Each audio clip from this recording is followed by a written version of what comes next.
sujetos que vamos a escoger de la población, por un lado, y además el procedimiento por el cual vamos a seleccionar a estos sujetos, que se conoce como diseño muestral o muestreo propiamente dicho.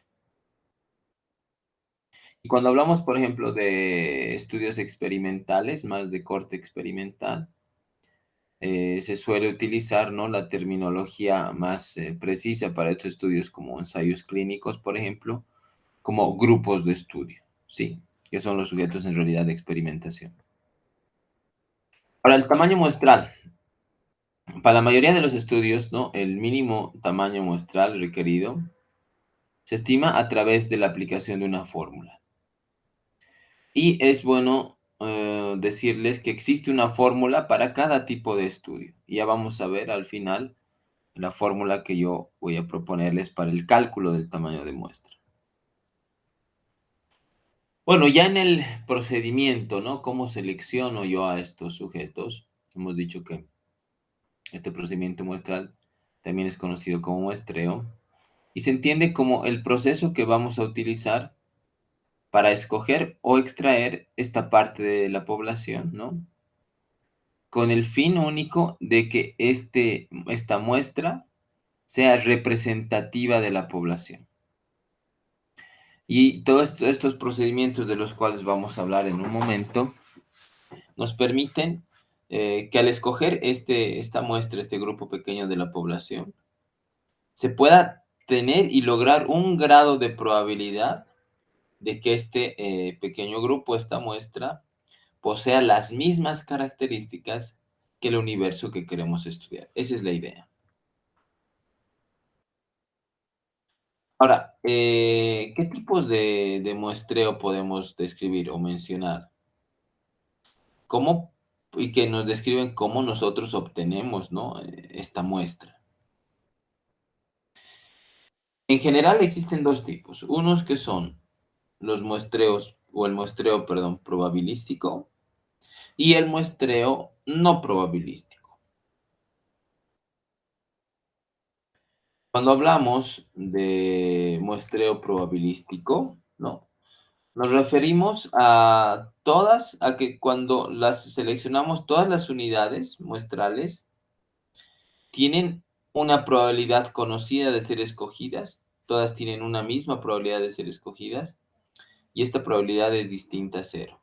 Es decir, que todos los individuos de una población, por principio, deben tener la misma probabilidad de ser escogidas dentro de la muestra para que precisamente la muestra que vamos a estudiar sea representativa de esa población. Ahora, en estos métodos de muestreo probabilístico, consisten básicamente en extraer esta parte de la población de tal manera que todas tengan la misma posibilidad de ser seleccionadas. Y para que este muestreo sea probabilístico, o también llamado aleatorio, es requisito que todos y cada uno de estos elementos de esta población vayan a tener esa misma probabilidad de ser seleccionados. Y quien nos da esa probabilidad que sean seleccionados, ¿no?, todos o tengan la misma probabilidad de ser seleccionados, es el azar o la aleatoriedad.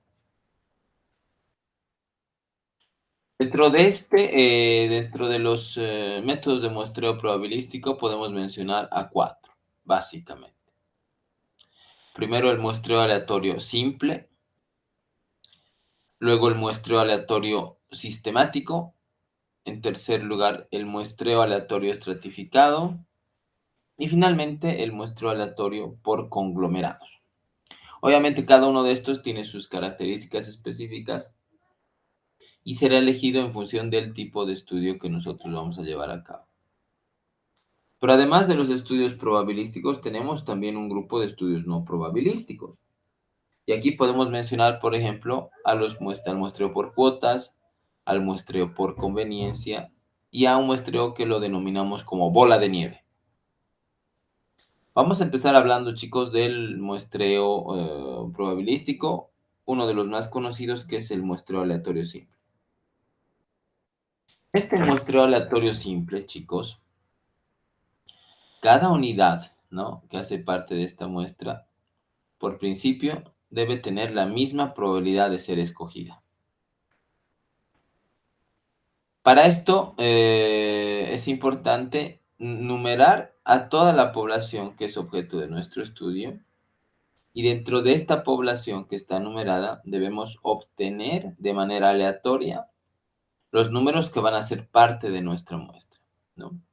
Este azar, esta aleatoriedad, es la que asegura que todos tengan la misma posibilidad de ser incluidos dentro de la muestra. Por lo tanto, un requisito sine qua non de este tipo de muestreo aleatorio simple es que conozcamos, ¿no?, de manera anticipada el listado completito de todas las unidades de muestreo, ¿no?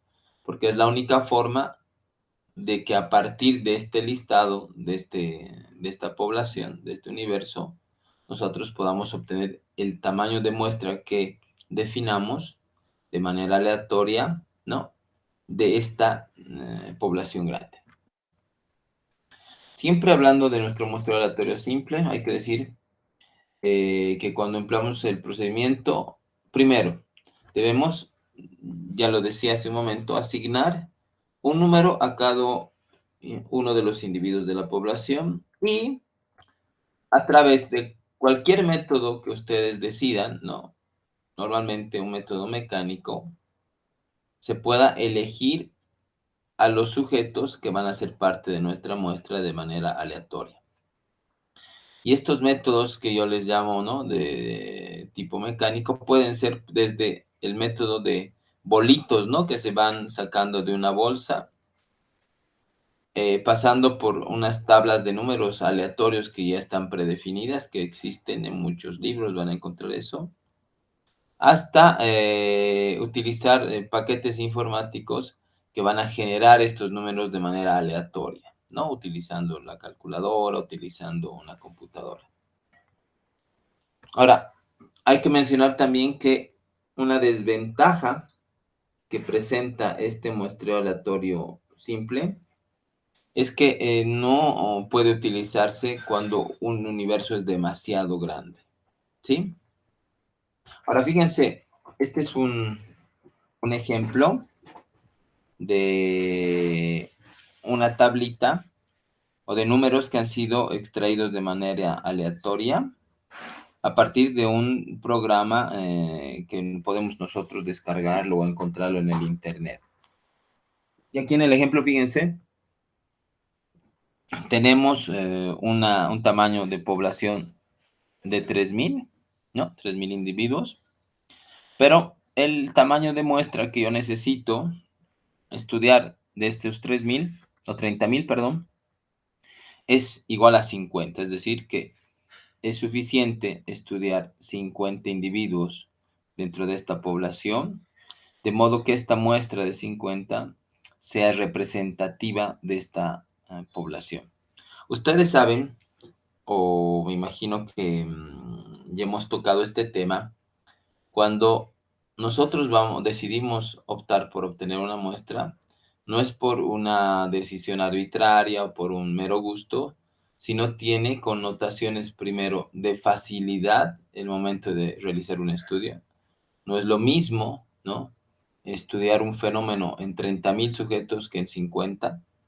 El control que tenemos sobre estos sujetos en el momento de estudiar es mucho más preciso cuando la muestra es más pequeña. Y en términos ya no solamente logísticos, sino financieros, es muchísimo más barato cuando nosotros estudiamos una muestra y no así una población. Entonces, si se fijan, este ejemplito, los números o la cantidad de sujetos, los 50 sujetos, han sido obtenidos de manera aleatoria a través de un software.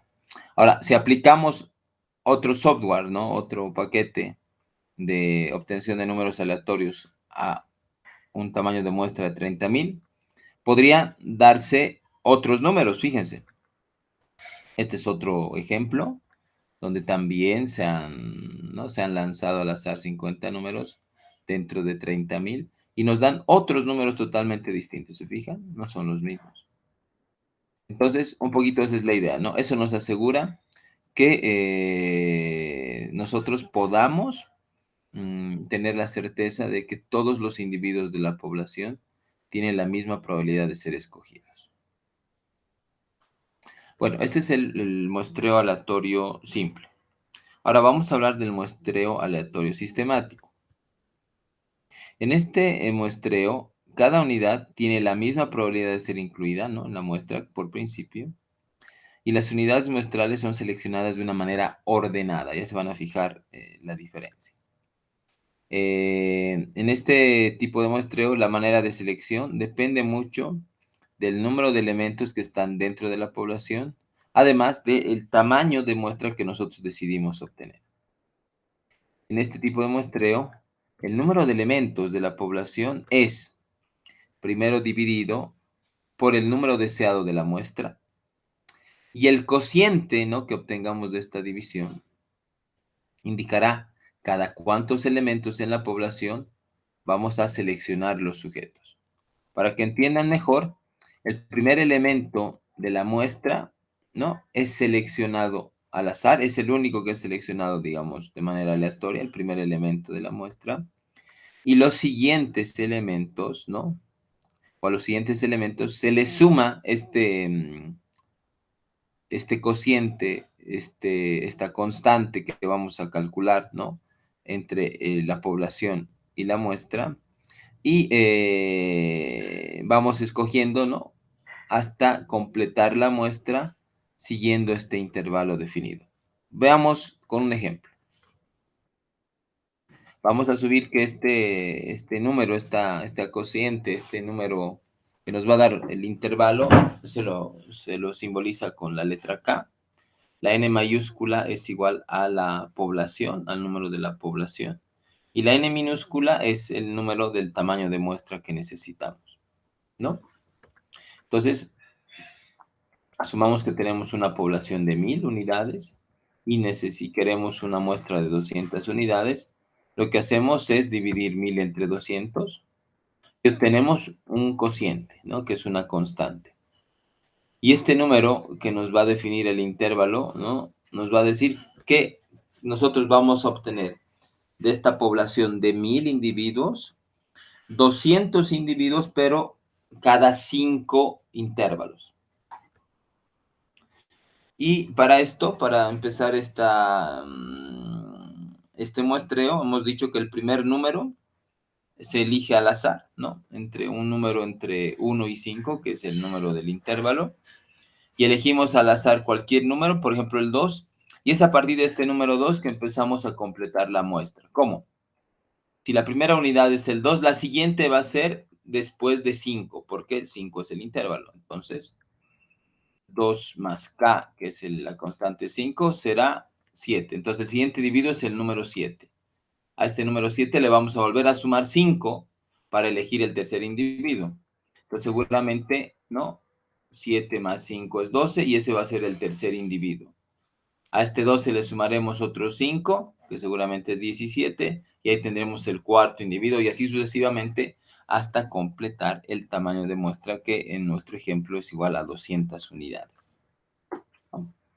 Para este muestreo aleatorio sistemático, ¿no?, tiene un riesgo, y es que en algunas poblaciones estas presenten cierta característica de periodicidad, ¿no? Entonces, si hay una característica de periodicidad en la población de la cual vamos a obtener una muestra a través de este muestreo sistemático, es probable que haya una repetición que no sea útil para nuestro estudio. ¿A qué me refiero? Por ejemplo, imaginemos que estamos seleccionando, ¿no?, una muestra sobre una lista de 10 individuos, en los que detectamos esta característica de periodicidad, siendo los 5 primeros de la lista varones y los 5 siguientes mujeres, por ejemplo, ¿no? Este es ya una característica de periodicidad. Si empleáramos este muestreo aleatorio sistemático, ¿no?, con un cociente, una constante igual a 10, siempre seleccionaríamos o a hombres o a mujeres.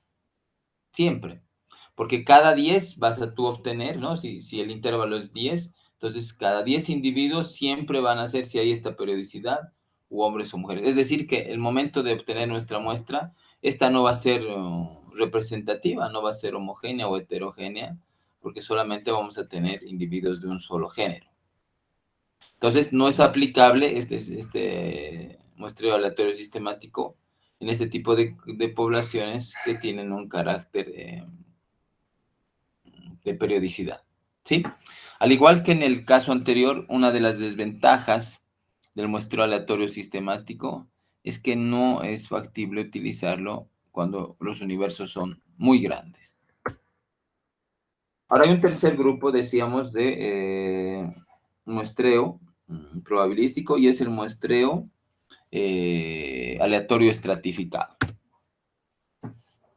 Este muestreo aleatorio estratificado lo que busca es, intenta obviar las dificultades que presentan los dos anteriores, ya que simplifican los procesos y suelen reducir el error muestral para un tamaño dado en la muestra.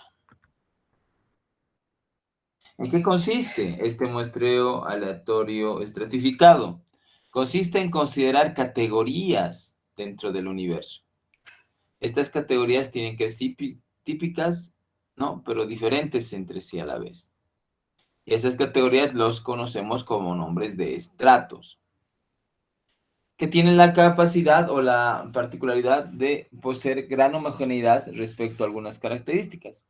Por ejemplo, podremos estratificar nuestro universo en función a la profesión, por ejemplo, a la residencia, ¿no? De dónde vienen, al género, al estado civil, al nivel educativo o a lo que realmente a nosotros nos interese el momento de hacer una investigación.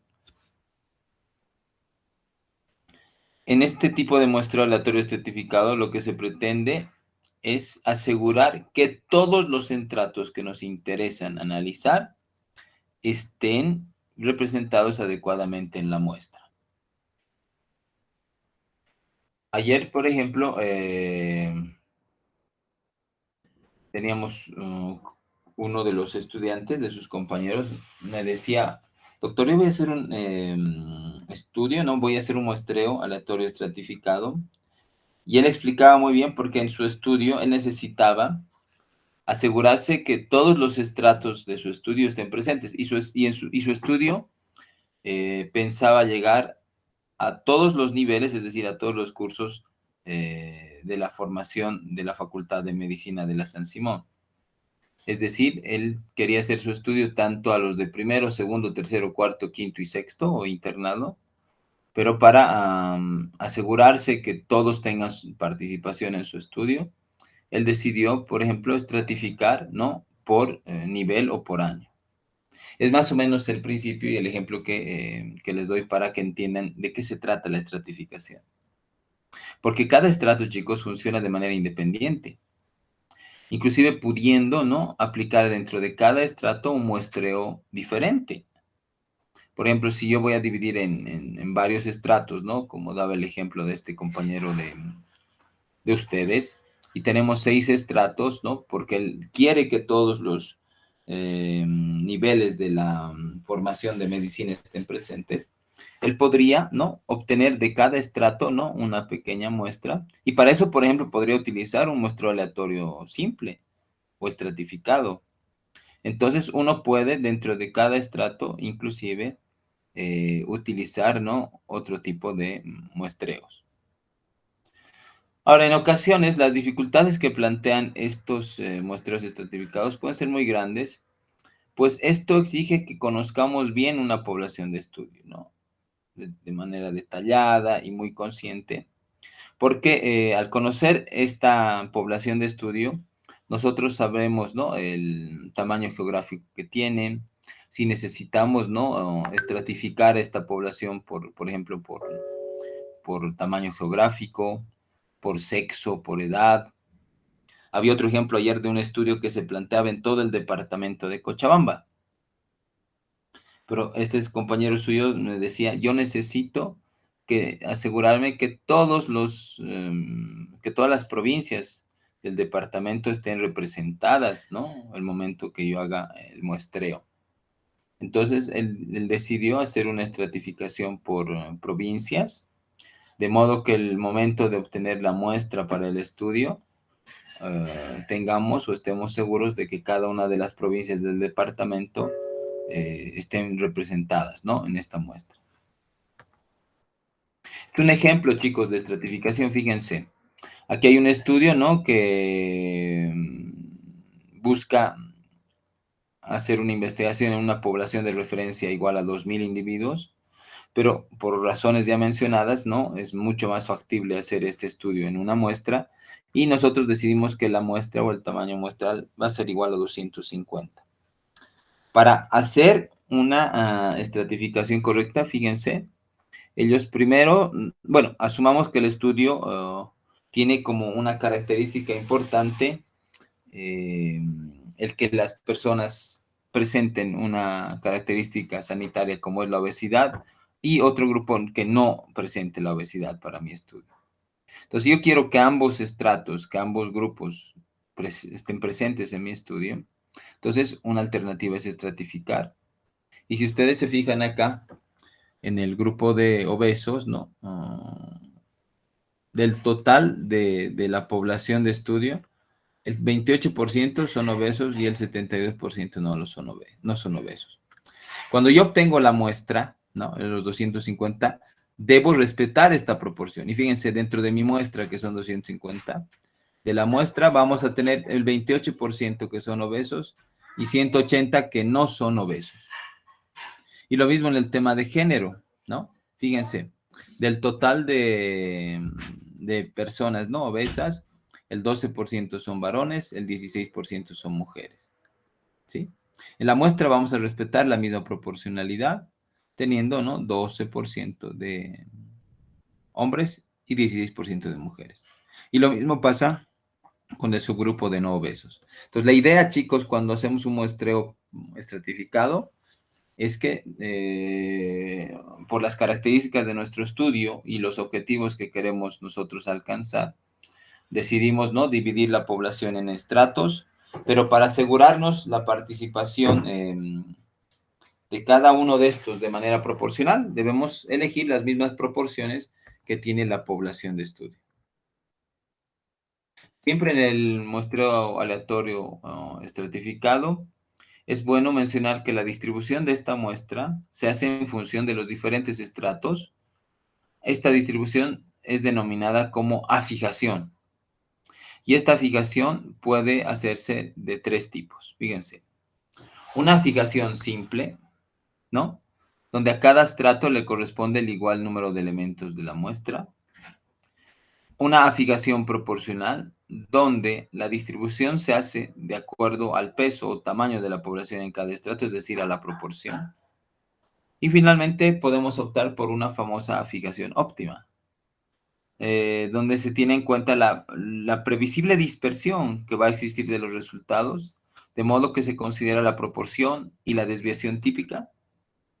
Esta fijación óptima, realmente tiene poca fijación y no suele conocer la desviación típica.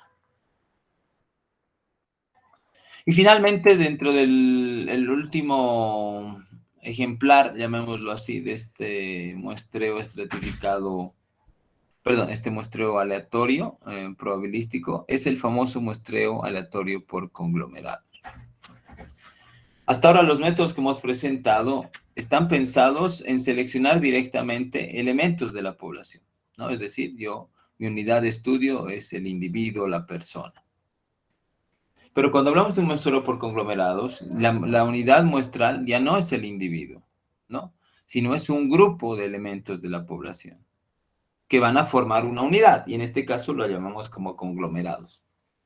En inglés, por ejemplo, este muestreo por conglomerados se llama en racimo también, su traducción es en racimo, porque nos da esa idea, ¿no? De que un racimo es la unidad muestral, y dentro de esa unidad que es el racimo, nosotros vamos a estudiar a cada uno de los componentes del racimo. Y aquí podemos pensar o entender como racimo o como conglomerado, por ejemplo, un hospital, un centro de salud, un hogar, etcétera, etcétera, etcétera. ¿Sí? Ok, permítame un segundito, chicos, voy a cargar mi computadora porque está descargándose. Denme un segundito.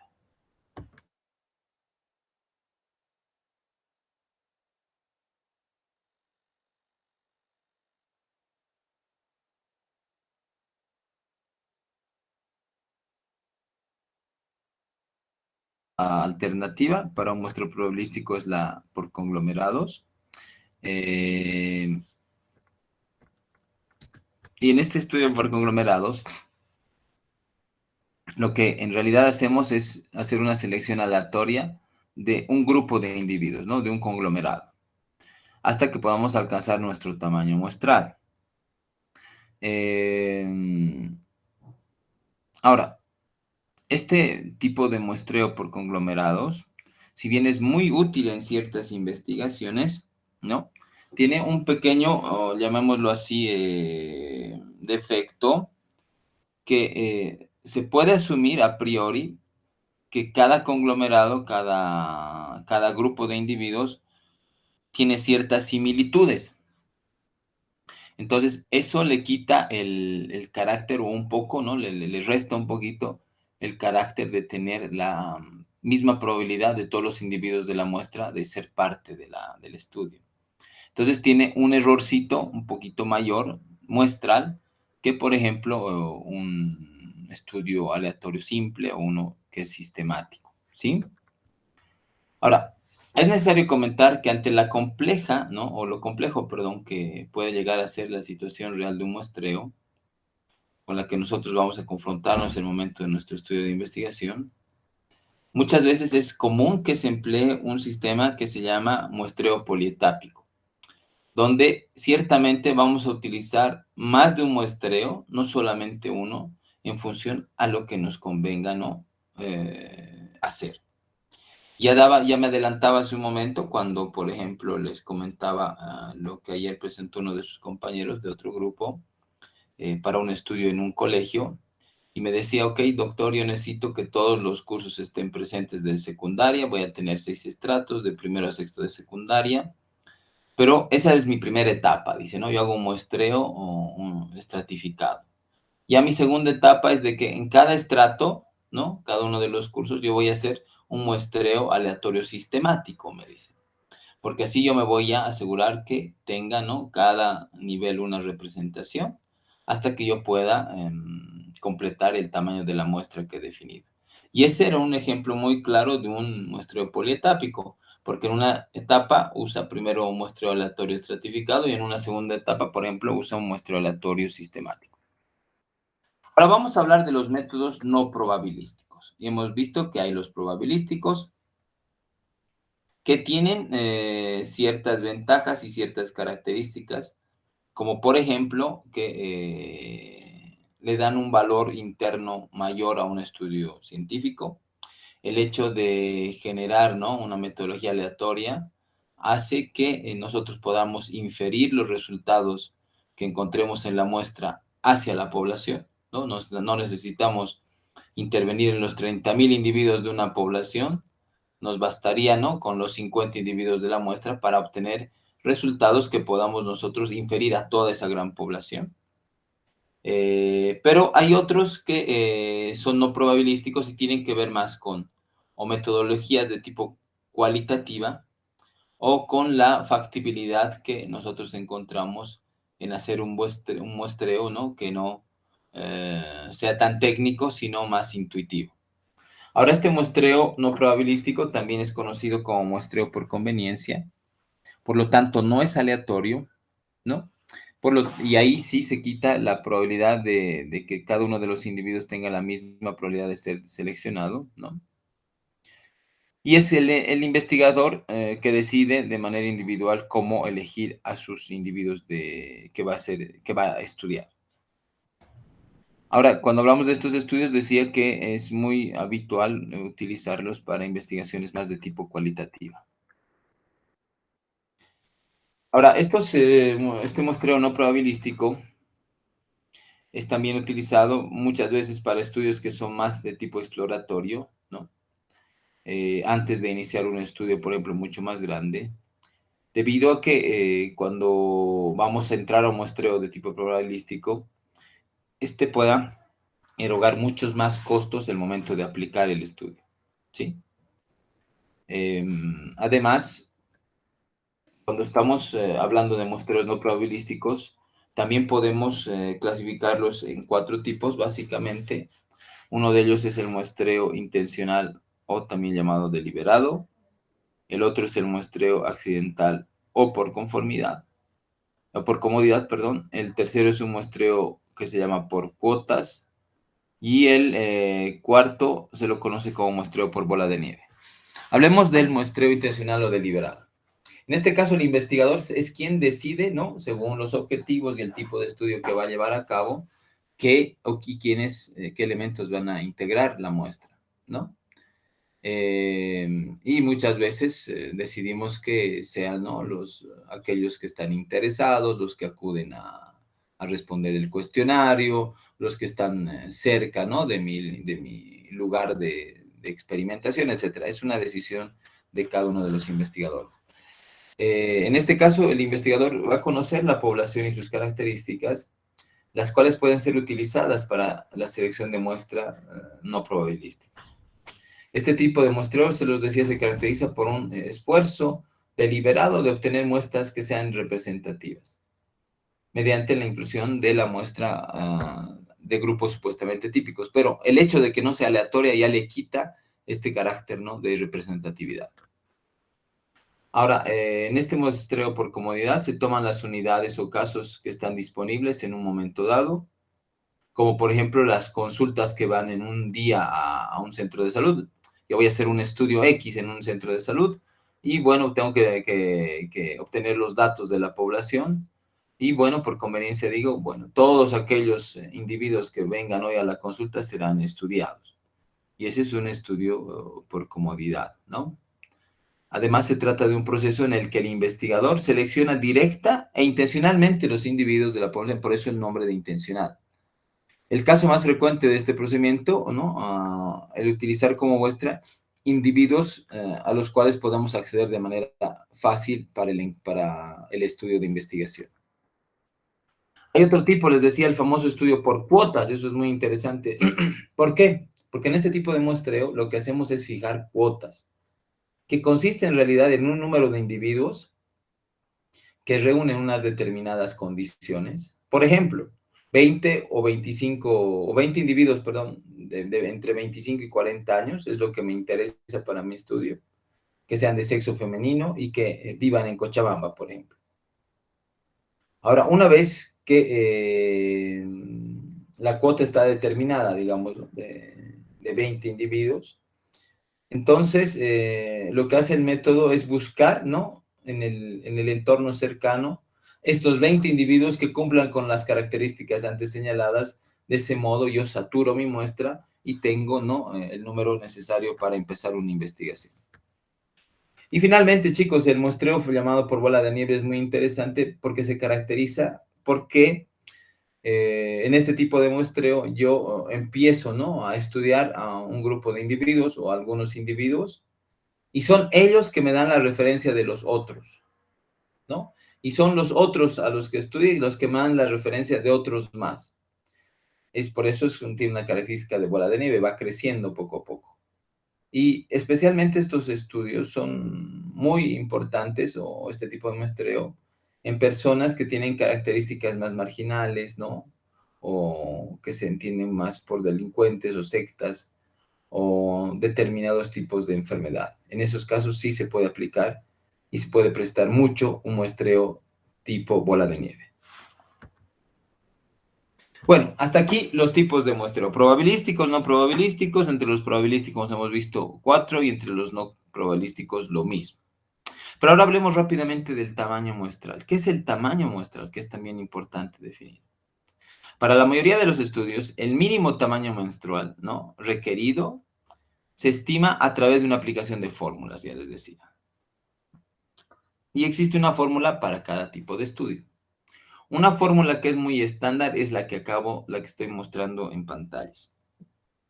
Es una fórmula estándar, es una fórmula general. ¿Qué significa? Tiene los componentes de n minúscula, que es el tamaño de la muestra que yo quiero, ¿no?, definir. La n mayúscula, que es igual al tamaño de la población de la cual quiero obtener la muestra, ¿no? La letra omicron, que nos dice más una desviación estándar, ¿no? Puede ser también delta en algunas fórmulas. Y aquí tenemos que tener el dato de desviación estándar de la población, que generalmente cuando no tenemos este dato de desviación estándar, nosotros podemos utilizar un valor constante que es igual a 0.5, es decir, que no hay que hacerse un gran lío si no tenemos el dato de la desviación estándar, porque podemos aproximarnos con el dato constante de 0.5. Hay otro valor, el Z-score, que es en realidad un valor obtenido mediante niveles de confianza. Este es un valor constante que si no tiene su valor, se lo puede ¿no?, aproximar a un 95% de confianza. Es decir, que los resultados que nosotros obtenemos, etcétera, tienen un 95% de fiabilidad. Y este es 95% de confianza equivale a 1,96, ¿no?, como es muy usual utilizar. Ahora, a veces los investigadores no quieren, ¿no?, utilizar como dato referencial los 95% de intervalos de confianza y buscan una seguridad mayor, y en ese caso utilizan el dato de 99, ¿no?, por ciento de confianza de los datos, y este número equivale ya no a 1,96, sino equivale a 2,58, ¿no?, que es el dato, el valor que podemos utilizar el momento de hacer el cálculo en una fórmula. Y finalmente la E, que se entiende como el límite aceptable de error muestral, que generalmente cuando no se tiene el valor, suele utilizarse un valor que varía entre 1 y 9, ¿no? Y es un valor que queda a criterio del encuestador, y casi siempre el uso o el número que ellos ponen es de 0.05, ¿sí? Ok, entonces tenemos nosotros ya los elementos, ¿no?, que es un poquito un reciclaje de lo que ustedes han podido leer en esta semana. Tenemos ideas del muestreo como tal, ¿no?, si va a ser probabilístico o no probabilístico, pero además tenemos ideas del cálculo del tamaño de muestra. Ahora, con esta información, lo que yo voy a pedirles, chicos, es que me vayan mostrando sus avances, ¿no?, como lo hemos hecho hasta ahora, en términos o hasta el muestreo, por lo menos. Entonces, chicos, primero voy a dejar de compartir la pantalla. Y luego me voy a abocar a ver mi ayuda a memoria, que es la que me ayuda a hacer el seguimiento. Entonces vamos a empezar por Denilson.